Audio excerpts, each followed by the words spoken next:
ರಾಷ್ಟ್ರೀಯ ತನಿಖಾ ಸಂಸ್ಥೆ ಅಧಿಕಾರಿಗಳು ಬೆಂಗಳೂರು, ದಕ್ಷಿಣ ಕನ್ನಡ ಮತ್ತು ಉತ್ತರ ಕನ್ನಡ ಜಿಲ್ಲೆಯ ಕೆಲವು ಪ್ರದೇಶದಲ್ಲಿ ಶೋಧ ಕಾರ್ಯ ನಡೆಸಿ ಮೂವರನ್ನ ವಶಕ್ಕೆ ಪಡೆದಿದ್ದಾರೆ.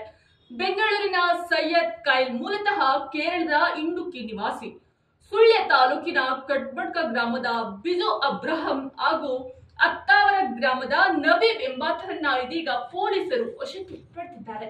ಇನ್ನ ಅಧಿಕಾರಿಗಳು ಉತ್ತರ ಕನ್ನಡ ಜಿಲ್ಲೆಯ ಅಂಕೋಲದಲ್ಲಿ ನಾಸಿರ್ ಖಾನ್ ಎಂಬಾತನಿಗಾಗಿ ಹುಡುಕಾಟವನ್ನ ನಡೆಸ್ತಾ ಇದ್ದಾರೆ. ಆರೋಪಿಯ ಬಗ್ಗೆ ಈಗಾಗಲೇ ಪೂರಕ ದಾಖಲೆಗಳನ್ನ ಸಂಗ್ರಹಿಸಿರುವಂತಹ ಅಧಿಕಾರಿಗಳು 2 ತಂಡಗಳಾಗಿ ಮಂಗಳೂರು ಮತ್ತು ಅಂಕೋಲಕ್ಕೆ ಭೇಟಿ ನೀಡಿದ್ರು. ಎನ್ಐಎ ಅಧಿಕಾರಿಗಳು ಮಂಗಳವಾರ ಏಕಕಾಲಕ್ಕೆ ಕರ್ನಾಟಕ, ತಮಿಳುನಾಡು, ತೆಲಂಗಾಣ, ಪಂಜಾಬ್, ಗುಜರಾತ್ ಹಾಗೂ ಪಶ್ಚಿಮ ಬಂಗಾಳದ ವಿವಿಧ ಸ್ಥಳಗಳಲ್ಲಿ ಶೋಧ ಕಾರ್ಯವನ್ನ ನಡೆಸಿದ್ರು.